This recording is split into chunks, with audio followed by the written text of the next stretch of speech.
আমাদের ইন্তেকালের পর আমরা যেগুলো অর্জন করছি, টাকা পয়সা, ধন দৌলত, বাড়ি গাড়ি কিংবা আপনার সন্তান সন্ততি, এগুলো কিন্তু কিছুই আপনার সাথে যাবে না। আপনাকে একা যাইতে হবে, প্লাস আপনার হচ্ছে 3টা কাপড় দেওয়া হবে সাদা, ওই 3টা কাপড়ের সাথে আপনাকে কবরের মধ্যে রেখে আসা হবে। কিন্তু আপনি যদি দুনিয়ার মধ্যে এমন কিছু কাজ করে যান যেগুলো করলে পরে আপনি কবর পর্যন্ত নিয়ে যেতে পারবেন, তাহলে কিন্তু সেটা আপনার কাজে আসবে। আমি যদি একটা উদাহরণ দিই আপনাদেরকে, তাহলে উদাহরণটা এমন হবে যে একজন অ্যাডভোকেট ছিল, তার একটা ছেলে ছিল, সেও অ্যাডভোকেট।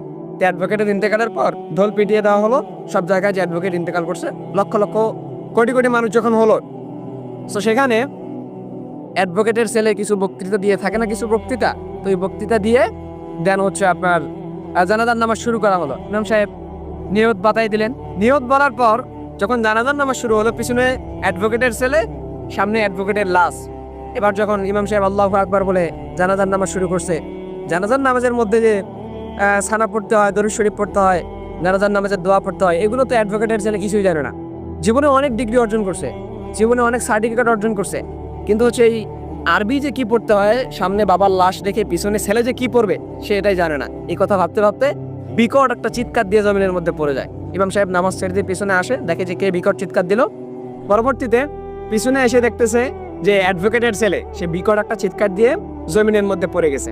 পরবর্তীতে তার জ্ঞান ফেরানো হলে তাকে জিজ্ঞাসা করা হলো যে তুমি চিৎকার দিয়ে পড়ে গেলা কেন?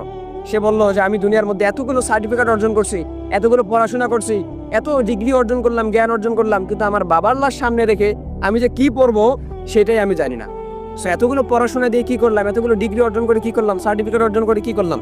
এজন্য আপনি আপনার সন্তান সন্ততিকে যদি আপনি দ্বীনের পথে রেখে যান, ইসলামী শিক্ষায় শিক্ষিত করে যান, তাহলে আপনার ইন্তেকালের পর যে তারা দোয়াটা করতে পারবে, এটাই আপনার কাজে আসবে। এটাই পরবর্তীতে আপনি কবর পর্যন্ত গেলে দেন এই সবটা। এজন্য নিজের সন্তানকে ডিগ্রি অর্জন করা বাদে, দুনিয়ার শিক্ষা দীক্ষা বাদে ইসলামী শিক্ষায় শিক্ষিত করেন।